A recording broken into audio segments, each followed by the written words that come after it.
Me da mucha pena que no estén todos los senadores del PAN. Qué lástima. Pero bueno, no importa, vamos a darle. Porque hay bastante que decir. Con su permiso, presidente de la mesa directiva. Adelante. Y por supuesto, mexicanas, mexicanos y especialmente yucatecas y yucatecos.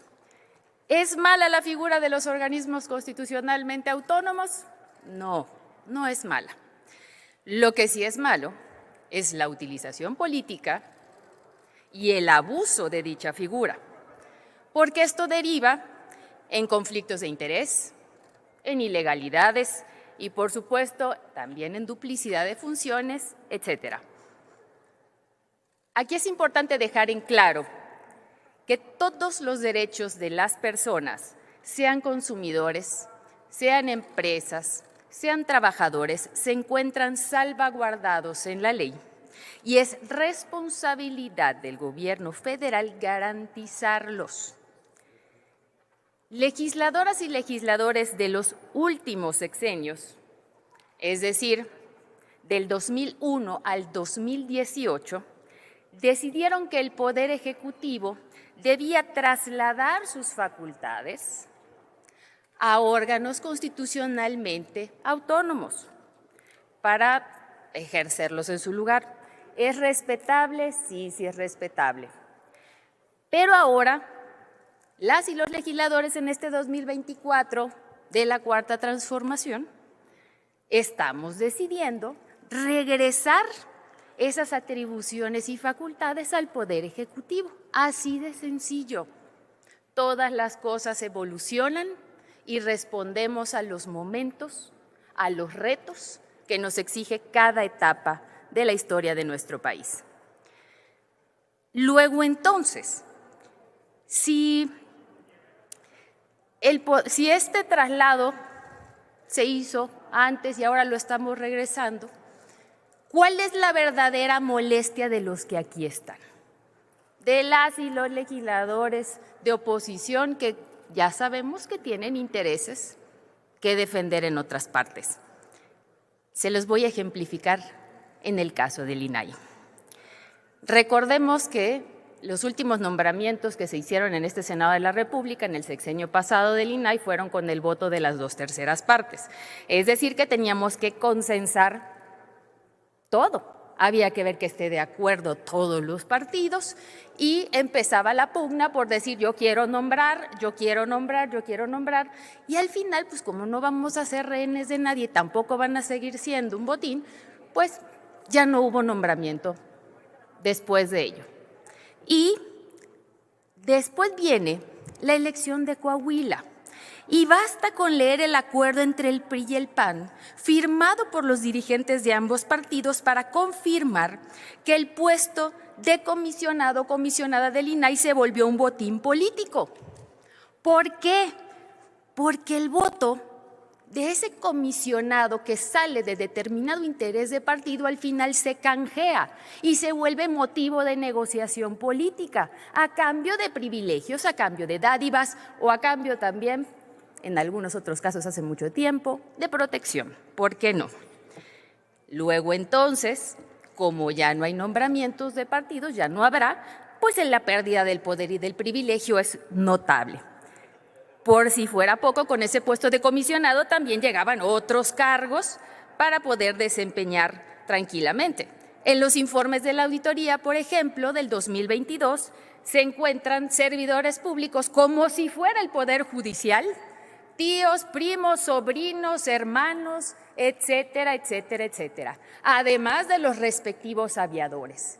Y hay un conjunto muy documentado de contrataciones y licitaciones, entre comillas, que se han hecho desde el INAI, que por supuesto dejan mucho que desear y de transparente no tuvieron nada porque eso se tuvo que saber de otros lados. Luego entonces me regreso al tema de la evolución de la transparencia. Hace muchos años era necesario hacerla porque todo se medía con sobreprecio. Y lo que se buscaba con la transparencia era ubicar esos sobreprecios, en cuánto compraste o en cuánto licitaste. Posteriormente eso fue cambiando y hoy, como el tema ya no es si es sobre o no, O sea, si hay un sobreprecio, no, porque ahora pues hay otras modalidades para sacar el dinero, entre ellas hacerse socio de empresas. Por eso, pues muchos expresidentes andan trabajando con esas empresas. Luego, entonces, ha cambiado la necesidad de la transparencia. Recuerdo a algunos alcaldes y alcaldesas decir que les salía más barato pagar la multa por no dar la información que darla. Y justo eso decía ayer Raquel Buenrostro. Si la multa es menor, me voy por la multa. O si el proceso lo puedo alargar y me sale más barato llevarlo a los juzgados que pagar la multa, pues me voy a los juzgados. El tema de ahorita es que la justicia te tiene que hacer sí o sí. Pero bueno, como el tema de los organismos constitucionalmente autónomos, ahora sí entremos en la materia que más me gusta, se pervierten y se da en todos lados, pues los estados gobernados por el PAN, uno de ellos fue Yucatán, pues no fue la excepción. Y aquí es el ejemplo más reciente de cómo se abusa de los organismos constitucionalmente autónomos. Cuando viene a decir el PAN aquí, estamos defendiendo los derechos de la gente. No, no defienden los derechos de la gente, defienden un botín político y también formas de poder ejercer el control aún no teniendo los cargos. Aquí está la prueba. Por ejemplo, vamos a empezar por la Fiscalía General de Yucatán. Ya se veía venir que podría ser una fiscalía autónoma. Sí, claro. ¿Pero por qué? ¿Por qué poner al titular por 12 años? ¿Por qué no ponerlo por 6 como corresponde al sexenio? Pues claro, ya les gustó cómo está Guanajuato y el gobernador anterior de Yucatán dijo, yo también quiero lo mismo. Por cierto, no está por aquí sentado. Después, también crea la Agencia de Inteligencia Patrimonial y Económica del Estado de Yucatán, que es el símil de la Unidad de Inteligencia Financiera, que la doctora Claudia hoy la propuso, pero como una dirección que iba a trabajar en coordinación entre la Oficina de Presidencia de la República y la Secretaría de Hacienda. Pues no, en Yucatán dijeron, nosotros queremos un organismo constitucionalmente autónomo y además su titular, ¿cuánto tiempo creen que va a estar en el encargo? 15 años. De mayo de 2023 a mayo de 2038. 15 años, perpetuando. La titular es María de Lourdes Rosas Moya, ahí averiguan quién es. El presupuesto, pues no es tanto, pero al volverlo constitucionalmente autónomo, pues ustedes saben que ahí protegió a la titular y también a los puestos que conllevan. El más temible de todos, la Agencia de Transporte de Yucatán. No les quiero decir la bronca de transporte en la que estamos metidos en Yucatán. Sí, ya la podemos bajar, gracias a mi compañera Anaí. Una bronca tremenda.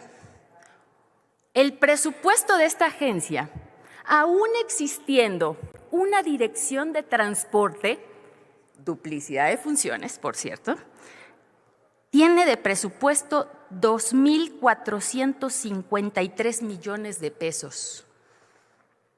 Porque se les ocurrió tomar modelos de Barcelona que no tienen nada que ver con Mérida y también de acá de la Ciudad de México que nada tiene que ver con Mérida, de construir CETRAMs, que son cosas que van donde supuestamente hay un intercambio de pasajeros que no era prioridad en este momento en Yucatán, cuando los paraderos de los camiones ni siquiera tienen dónde resguardarse el sol a las personas. Ah, no, pero decidieron hacerlas. Cambiaron los camiones. Qué bueno, nos da mucho gusto. Pero esos camiones no dan en las calles de Yucatán, no dan en las calles de Mérida. Y es una de choques un día sí y el otro también. Hicieron un carril confinado para un autobús, un Irizar. Y digo la marca porque Irizar tiene un convenio muy pegadito con Iberdrola desde España. Por eso Iberdrola también quería tener plantas en Yucatán. ¿Por qué? Para suministrarle la energía al IETRAM. Pues si tontos no somos. Y no siendo suficiente, A las y los concesionarios de transporte prácticamente los extorsionaron y les dijeron: o juntas el dinero y compras estos camiones o no continúas siendo concesionario de transporte. ¿Y todo por qué? Porque los diputados en aquel momento de Yucatán decidieron crear, a petición del gobernador, la Agencia de Transporte. El periodo del titular inicial es de 5 años. Sí puede terminar, senador. Claro que sí, presidente. Pero más abajito dice: prorrogables por otros 5 años, prorrogables por otros 5 años más. En total, 15 años. Y así es como se perpetúan los panistas en el poder. Así es como se abusa de los organismos constitucionalmente autónomos.